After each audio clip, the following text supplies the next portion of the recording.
Takže čaute, s Kristiankyčkou nového videa a dneska to bude top 5 faktov o Jasonovi Voorheesovi, takže poďme do toho.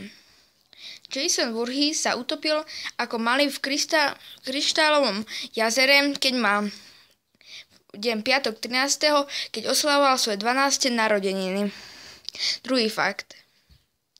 Jason Wooden videl, ako zabili jeho matku, ako jej odsekli hlavu, preto začal zabíjať.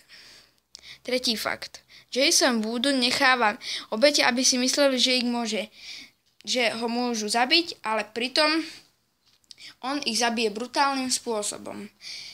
Štvrtý fakt. Jason Wooden porazil Mikea Myersa aj Freddyho Krugera. Mikea Myersa porazil, lebo ho uškrtil a Freddyho Krugera mu pomohli zabiť ho preživčí, ktorí neviem prečo nezabili Jasona, ale pomohli zabiť Freddyho Krugera. Piatý fakt. Jason Wooden zabíja v kryštálovom jazere a Prepačte, pomýlil som sa.